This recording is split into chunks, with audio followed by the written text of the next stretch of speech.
Saru Organics is an indie beauty line. We only deal with natural and organic ingredients, and the end result is to give the African woman very healthy, gorgeous crown that she can be proud of.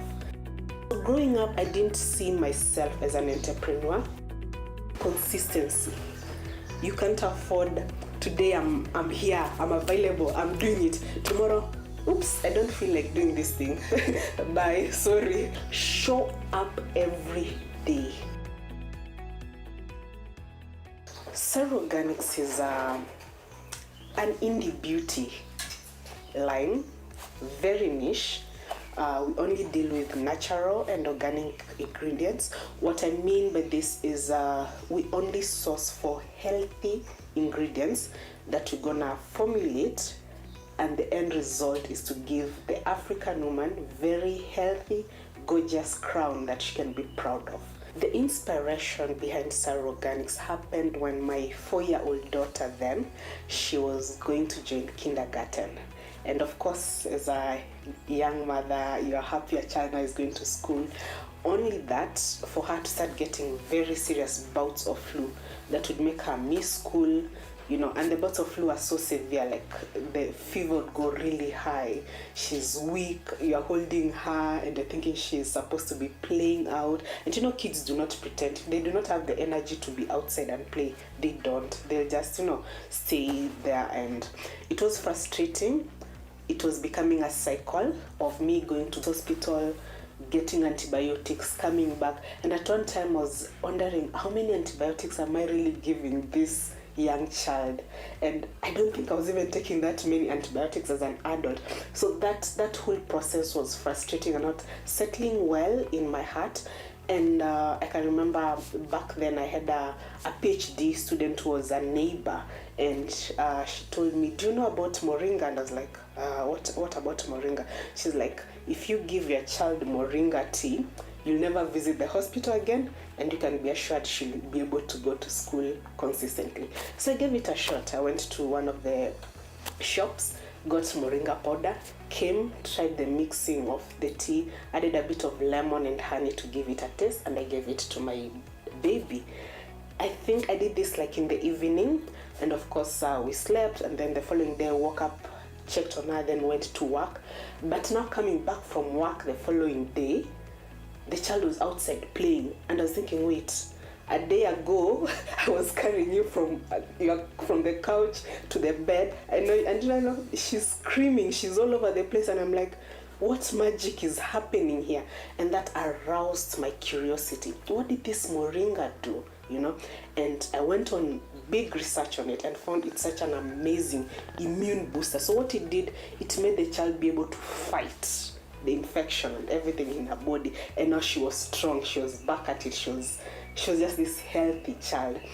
That curiosity was enhanced when during that December I went to my shags at Ntaita Taveta and realized this Moringa tree actually grows in my backyard. I didn't even know. You know, I only thought it's something I'm buying from supermarket, only to realize, wow, my farmers back at home actually plant the tree. But then I was discouraged when I realized they actually don't see the benefits of the tree. For them, they wanted to see more than just the nutrition bit. Of course, there's the whole story about mothers can eat and enhance their breastfeeding. The leaves are very nutritious. They can be used as part of, mboga, what we call in Kiswahili mboga. And that's good, but they wanted money bit of it. Like, can we sell this particular crop that we are planting and get money out of it? And that's the bit most of the local farmers are not getting. And hearing their story and knowing so well what this Moringa has done for me and my child, I think that I couldn't just rest on it. So coming back to Nairobi after the short vacation, I think I was just wondering, how can I help this farmer? How can I be of use, of help to this farmer? So at first I thought maybe I should start selling the Moringa seeds. Then I realized people don't even like the taste. It can be a little bit interesting. It's an acquired taste as much as it's that nutritious. Or do I start doing the powder thing and sell as tea, just like the one we're selling as tea? But that didn't feel very sustainable to the levels I wanted. And so Mkamboi, what did she do? Went back to research and realized another secret about it. It's an amazing beauty ingredient that has been used so many years, especially in India, when they're making their skincare products and their hair care products. And one of the biggest element is how moisturizing its properties can be, especially from the seed oil. They have something called behenic. That behenic is one of the most natural occurring moisturizing ingredient, and at Moringa seed oil it's at 47%, the highest ever you can find in a natural source. And that was it for me. I was like, bingo, what do we lack? Everybody's like, dry hair, dry skin, dry what? Like, here's the ingredient I need to see how I can explore further. I think at the time that I was having the dreams of Saru Organics and it coming to be established and being officially launched in the market, something very interesting was happening in my life back then. I was actually doing my MBA, and in MBA you're supposed to do this project, and I actually used that opportunity to do Saru Organics as a project in itself. And so I had the help of the lecturer, guiding me from market research all the way to the business plan to the financial plan. It's like it's like the course itself for Saru Organics. And the beauty about it, my professor was very, very, very helpful. He actually loved the idea, and he was make sure you make this thing a real thing. It's just not ending here on paper. I'm like, yeah, we are on it. So my MBA really, and I did MBA finance, really helped me in that aspect. And also it's the time I met my partner, Emmanuel Asuma. We actually worked together on this and made it a reality. So yes, but right now I'm back to school, because now the MBA that could help me with the whole administration, finance, projections, and it has helped us grow organically. Can I tell you, you've never had the kind of funding people usually say, like we received a loan or CG Series F funding or early stage funding. We've not had that. We've actually grown organically. That takes a lot of discipline, and I would credit my MBA background on it, and of course my awesome partner who actually is the financial planner in this organization, Emmanuel. I'd credit that to him. But now when it comes to formulation, it was very self-taught. I would approach other formulators and ask them, so how does this and this work together?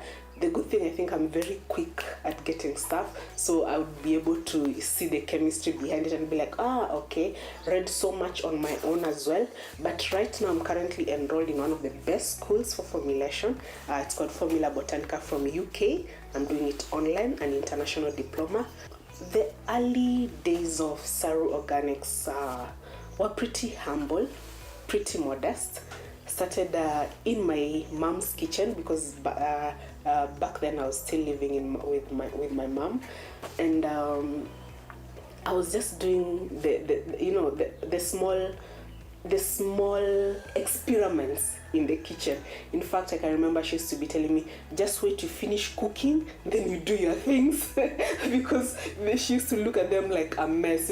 You've come with clay and you're making clay shampoo. You've come with several oils and you're trying to mix all these oils and all that thing. So it started from that modest background of just using very simple kitchen tools, a double boiler, the small bain-marie, a whisk, the mixer, the hand mixer that you use for cake mixing. In fact, sometimes she was like, no, get yours, because now we cannot share this one and all.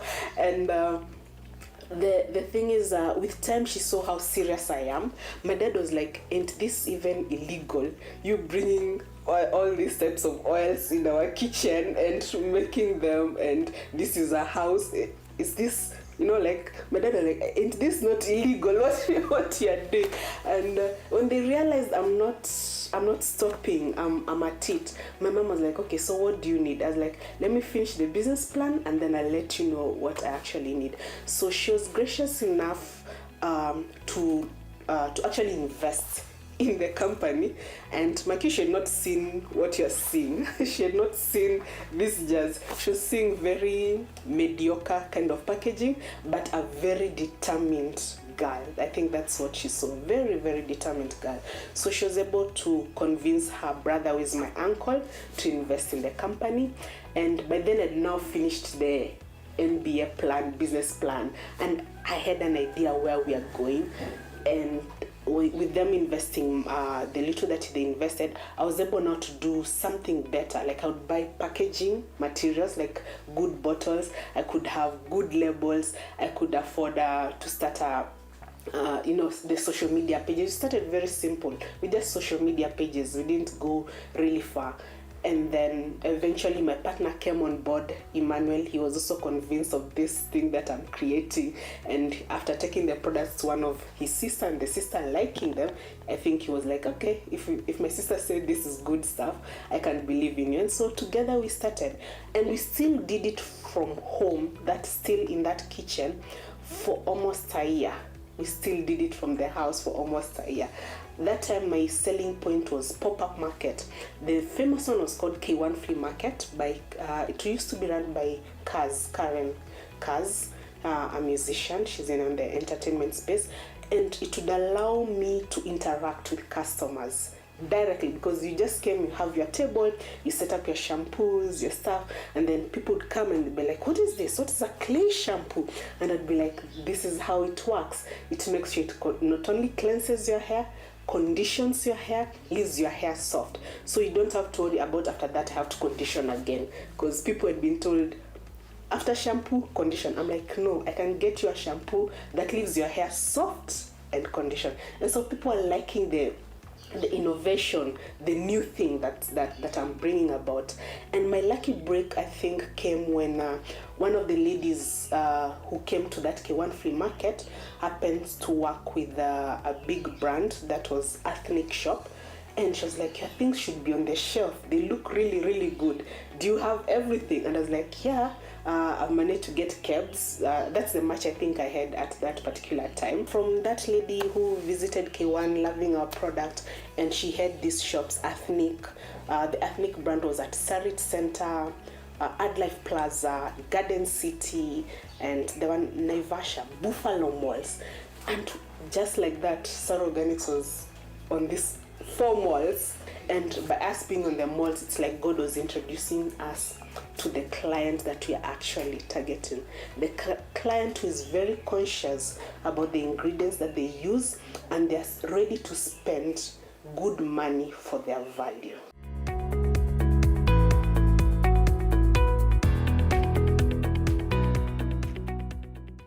We launched Sere Organics officially June 2017. That's what the government books would tell you.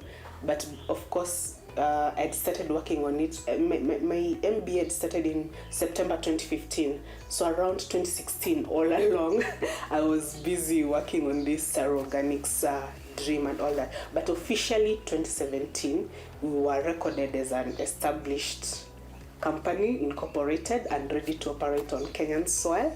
Of course, we were still at my mom's home, but what happened during that time, though, they started having rumors that you need to have a manufacturing license, and that manufacturing license can't be at a home setup.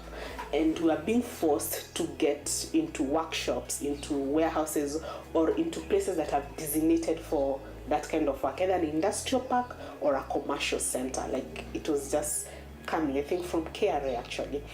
And of course, I was hot on my heels to look for a place.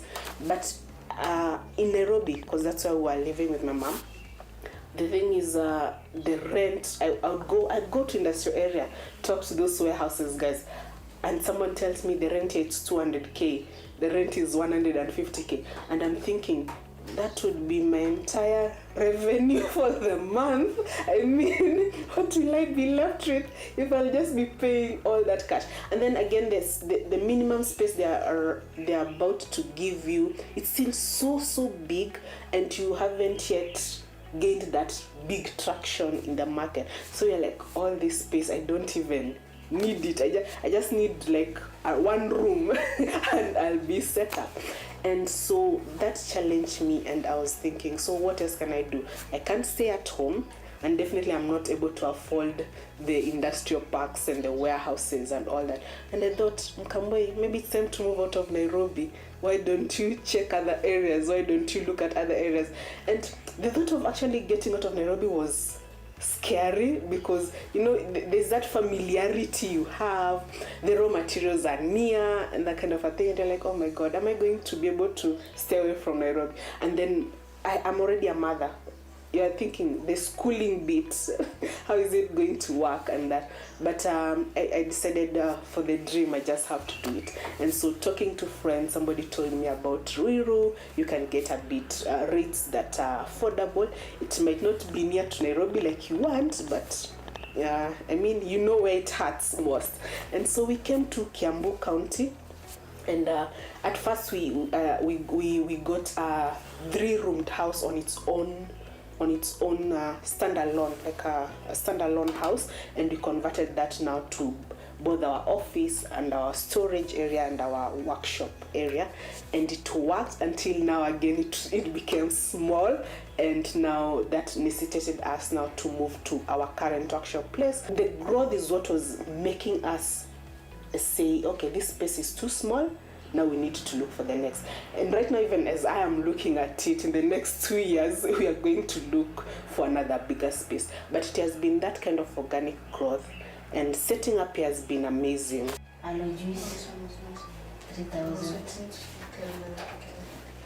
As an entrepreneur, I've actually taken quite a big risk, I should say. It's one thing that is constant, because you don't always have the end picture. You're not so sure how it will work out, and one of the risks that you have to take is actually employing people, meaning they're dependent on you. Yes, you might be a separate entity, but at the end of the day, it's you who scratches your head wondering, where is that pay going to come from? And you just realizing, I need help. I need to hire someone. I need an assistant. I need a marketer. I need an administrator. I need an accountant. I need a social media person, and all that. It's a whole huge risk, and you're hoping these people are actually going to bring their A game. And if they fail, what you're also going to do about it. So that was one of the biggest risks that you have to take as an entrepreneur, especially as a young entrepreneur, because it's not like you've gone for a course that prepared you for entrepreneurship. This thing, you just can't jump in. You don't know how far deep it is or how shallow it is. But that was one of the biggest risks that I had to take. And it has been a learning journey. From then on, I realized what I need, what I do not need. So right now I'm in that stage. I actually tell people, you've got to be someone who can multitask, not just one kind of a job. I don't want somebody to tell me I'm only an accountant and that's the only thing I can do, nothing else I can do. You should be that person who can also talk to customer. If my customer care manager, for example, she's on leave, doesn't mean now you can't be able to serve a customer and that kind of thing. So we are pretty much on that stage where we like to have a personnel that is flexible, adaptable, very agile, and can learn quick on the job, which is one of the best traits you can have on a startup as an entrepreneur. The other big risk I took is going for premium ingredients. It's not easy going for premium ingredients.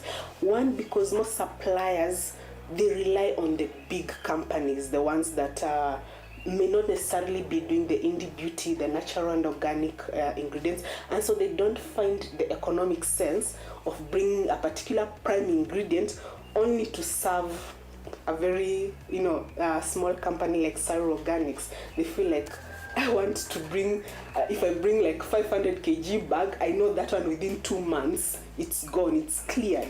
Not one will be like, no, I only need 100 kg out of this and I'll come back again next year. So that aspect of deciding to go for very premium ingredients has been costly. It has been a risk. We've had issues where a supplier, especially during the pandemic, just tells you stopped bringing that ingredient. The shipping cost was too much, getting it in here, and we are serving only 3-4 of you. It doesn't make economic sense. And she has stopped, and there's nothing you can do about it. And you've got to figure out, okay, now the ingredient has been stopped, the supply is not coming. Mkamboi, what are you going to do? We have 2 types of raw materials in our kind of industry. There are those we call raw and unrefined, which is the beauty of natural ingredients, because at that particular stage they are very potent. It's the way they tell you, like having cabbages or vegetables being raw and being cooked. They have different nutrition value. It's the same thing with our ingredients as well. So the raw and refined ones happens to be very potent, and that's the reason why I tell you try avocado oil. Might be so different from another avocado oil because ours is cold pressed. There was no heat involved, and cold pressing, of course, is very hectic, more time consuming, more expensive to make. It's easier when you do heating and you have your oil ready. So that aspect we get mainly from our local farmers. We have here in Murang'a and Thika the macadamia farmers and the avocado farmers. Moringa oil, we have farmers from Taita and also Kilifi, who are giving us the seeds, the moringa seeds.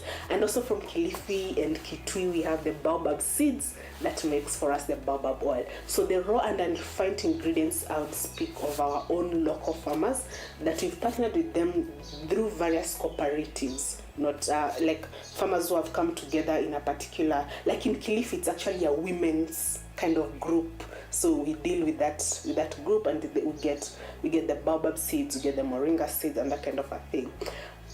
Then there are those other products that you can't necessarily get them locally, because this industry has grown much better in the UK, in the Australia, in the America, and so they've managed to get what you'd call a preservative that can be used for natural ingredients, an emulsifier that can be used on natural ingredients, and so those ones we have to source abroad. So some suppliers source for us, and others we actually have to just source directly from us. So when you say it's sulfate free, it's true, because we've gone that extra mile to get that surfactant as a non-sulfate. When you say it's paraben free, yes, we've gone that extra mile, where a paraben would probably cost you maybe something like 200 shillings a liter. Here you have a preservative that is costing you 2,500 a liter. You can see they're not on the same stage. One thing that I would tell, one or two things that I would tell aspiring entrepreneurs, young entrepreneurs coming up: prayer works. I've had situations where I can tell you that was just prayer. Consistency. You can't afford, today I'm here, I'm available, I'm doing it. Tomorrow, oops, I don't feel like doing this thing. Bye, sorry. Show up every day. Show up every day. Not unless there's something very, something very stressful or whatever it is that needs you out and not being able to work. That don't stand alone. Yes, I know in the beginning we are all one-man show. I was a one-man show, doing social media marketing, messenger, everything, production, but it was so tiring, it was making me so gloomy, it was making me dull and all. But the moment you realize you can work with a team, and I know we are scared about payment. That's the first thing, like, what will I pay them with? Talk to someone, sell your vision to that person. Let them see what you're bringing to the table. If they buy that vision, they can come work with you. One of my employees here, Lucia, actually started with her while I was formulating, even before the business had been established or incorporated. I was with Lucia. We were working together during those formulation areas. Today she's our customer care person in the company. She started as a volunteer. Back then we were like, let's go sell, then I'll give you the commission from the sales. There was nothing like at the end of the month I'll give you salary. But because I sold to her the idea, I sold to her the vision, she was okay with that. So don't be that one person. Find a team. Find 2-3 people that you can stand with, that you can work with. And if you're not able to sell a vision to 2-3 people, how are you going to sell it to customers who don't know you?